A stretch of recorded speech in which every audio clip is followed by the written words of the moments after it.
So I've got 3 questions that I want to ask atheists. Okie dokie, let's do it.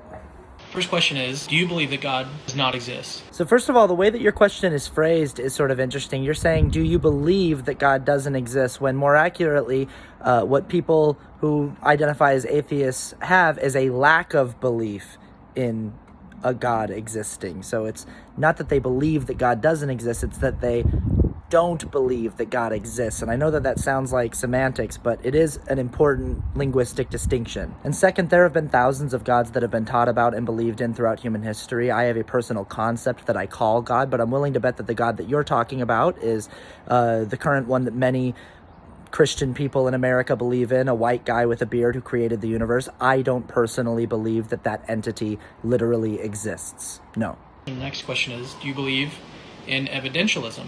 Evidentialism is the view that your beliefs ought to be proportioned to the evidence. You shouldn't just believe something without evidence. So the truth is, we don't actually know anything. The more that we learn about the universe, the more we realize there's just so much that we don't know. In any case, I think it's fine for people to believe in something without having ironclad evidence for it. And I also think it's more than reasonable and totally fine for people to not believe in fantastical claims without substantial evidence to support those claims. You answered yes to both of those. Are you ready for the third question? The third question is, what is your evidence that justifies your belief that God does not exist? So I'll admit, you wanted the answer to questions 1 and 2 to be yes in order for me to move on to question 3. My answers were a little bit more complicated, but even if my answers to questions 1 and 2 had been yes, the answer to question 3 is in the answers to those questions. If I am a person who is an evidentialist who only believes in things that there are evidence for, then I would not believe in an omnipotent God for which there is no evidence. That's the answer to the question. This goes back to the linguistic phrasing of your first question. You said, do you believe that God doesn't exist? The more accurate thing is, I don't believe that God exists. I have a lack of belief because there is a lack of evidence. Furthermore, if you are a person who is making a fantastical claim that is not backed by evidence, the burden of proof is on you to provide evidence for that claim. It is not on the people who don't believe you. It's not their burden to provide evidence of why they don't believe you. They're not the ones making the claim. You are. Hope that makes sense. Okay, bye-bye. I'm so glad that you made this comment because it gives me a chance to break down what was happening in that original video a little bit more. So the guy that I was responding to in that original video was attempting to set a clever linguistic trap, even though he promised in his video that that's not what he was doing.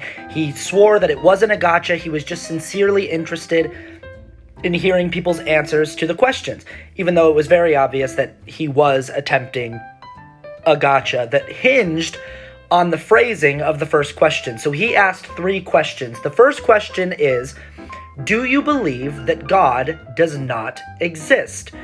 Now that's a really weird way to ask that question, because normally what you would say is, do you believe that God exists? Or do you believe in God? And an atheist would answer that question, no, I do not. But he needs the atheist watching his video to answer yes. He needs an affirmative response. So he phrases the question, do you believe that God does not exist? So that the atheist answer is, weirdly, yes. Moves on to the second question, which is, are you an evidentialist? Do you require evidence to support your beliefs? You can already almost see where this is going.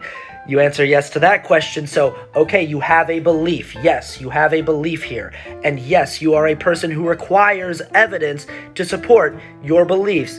Leading us to question 3, where we spring the trap. Aha! What is your evidence then to support your belief that God does not exist?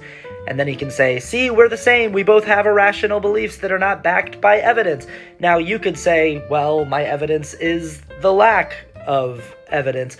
But I think what's more accurate is that atheists don't believe in God. They don't have a belief, okay?